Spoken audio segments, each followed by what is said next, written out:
Bonjour les amis, j'espère que vous allez bien et que vous avez fait de très très belles choses depuis notre dernière rubrique sur comment et pourquoi intégrer l'IA au sein du cloud. Aujourd'hui, j'aimerais partager avec vous un sujet qui me tient à cœur et que je vois que beaucoup de personnes n'ont pas encore réalisé, ce que ça apporte en tant qu'avantage et ce que ça peut changer dans le game de l'innovation, surtout au sein des entreprises et petites et moyennes entreprises. Vous avez peut-être deviné de quoi il s'agit. Si ce n'est pas le cas, bah, on va parler aujourd'hui d'une révolution silencieuse de l'IA que l'IA apporte plutôt au sein des entreprises et qui n'est pas forcément abordée en premier lieu et que les gens ne prennent pas en compte après, bien sûr, bah, le fait de dépasser la folie de oh là, l'IA va changer notre métier, l'IA va changer la manière dont je réalise mes tâches, ainsi de suite, ainsi de suite. Bon, enfin bref, vous avez compris. Il y a une révolution silencieuse que l'IA apporte au sein des équipes, c'est aujourd'hui l'autonomisation des équipes, surtout et notamment dans les équipes IT. Pourquoi cela? Vous allez me poser la question, Miss Etonam, c'est bien gentil que l'IA peut faire des tâches automatisées, créer des agents et autres, mais pourquoi tu nous parles de l'autonomie qu'est-ce que le robot peut faire en tant qu'agent pour faciliter ou sinon augmenter l'autonomie des équipes IT? Oui, ne vous étonnez pas, c'est ça et c'est bien sûr la réalité vers laquelle nous allons vers. Si vous avez peut-être en tant que chef de projet déjà eu à voir Save.5, c'est-à-dire des méthodes de gestion de projet et les nouvelles versions qui ont été uploadées ou updates, qui ont été mises à jour au sein de ces méthodes-là, vous verrez qu'il y a une nouvelle organisation des équipes IT. Pourquoi cela? Parce qu'aujourd'hui, on n'est plus dans cette hiérarchie très rigide, souvent qui est le cas dans les grandes entreprises qu'on appelle souvent les CAC 40 ou autres, où on a la DSI, les équipes exploitation, les équipes de développement, les équipes de métier, les équipes business et autres. On n'est plus dans cette hiérarchisation très rigide, mais plutôt vers une désilotation, c'est-à-dire une façon de pouvoir, ne serait-ce que rendre plus agiles les équipes. Je m'explique. Qu'est-ce que je veux dire par là? Écoutez-moi bien sûr jusqu'à la fin avant de commencer et de me dire en commentaire, bien sûr, ça sera un plaisir de savoir quelle est votre analyse sur le sujet. Aujourd'hui, on n'est plus vers cette optique des choses. Vous allez voir et vous allez remarquer déjà si vous voyez les offres de mission que proposent certaines plateformes de freelance ou même des plateformes de CDI et autres, vous verrez qu'on est plutôt vers des profils qui sont orientés métier et ops.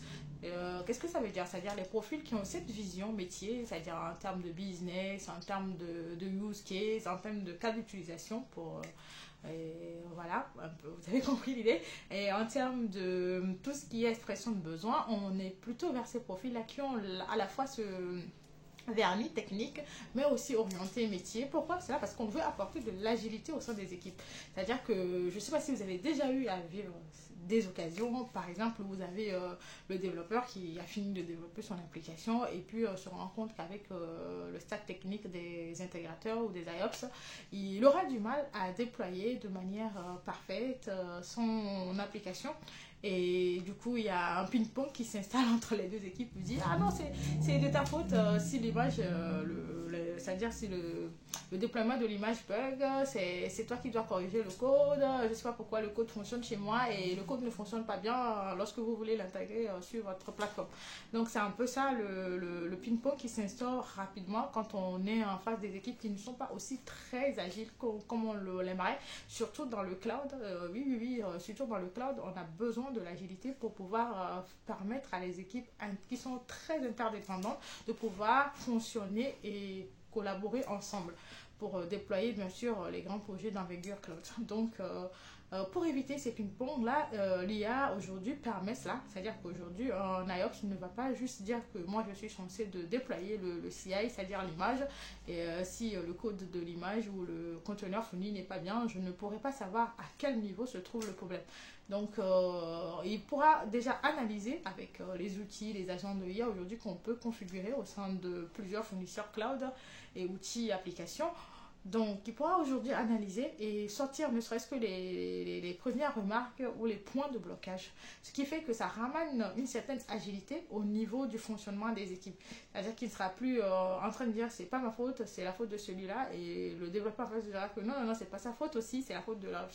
Donc, on sait déjà où ça bloque et à partir de cela, on peut déterminer qui doit corriger ou pas le bloc. Donc, vous voyez comment cette révolution peut être très très impressionnante quand on va par exemple au niveau des équipes data. Aujourd'hui, vous avez des coachs de gestion de stockage aujourd'hui qui sont présents dans AWS. Je ne sais pas si c'est le cas chez les autres fournisseurs parce que je n'ai pas encore eu l'occasion de tester, mais je suis sûre qu'au niveau d'Azure, c'est pareil vu que Azure et AWS sont très très très concurrents au niveau de ces fonctionnalités, de ces nouvelles fonctionnalités IA.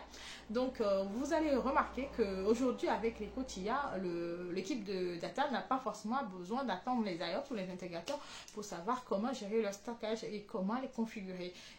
Ou sinon comment créer ou déployer un bucket. Donc ça amène une certaine agilité qui doit être très bien gérée et qui doit poser la question de la restructuration des équipes IT. Et dites-moi, vous, de votre côté, en tant que développeur, en tant qu'intégrateur, en tant que business analyst, par exemple, qu'est-ce que vous pensez de cette nouvelle agilité, cette révolution silencieuse de l'IA qui apporte plus d'autonomie, bien sûr, à les équipes qui ont pris conscience de ces avantages-là et qui ont bien implémenté ces outils IA ou no code au sein de leur entreprise. Que pensez-vous de cette agilité? Est-ce que vous pensez que c'est une révolution qui peut faire peut-être sauter des équipes? Je ne sais pas. On ne sait pas où on ira jusqu'avec l'IA, bien sûr. Et est-ce que vous pensez que c'est une révolution qui peut peut-être améliorer un peu plus la collaboration entre les équipes et permettre à chacun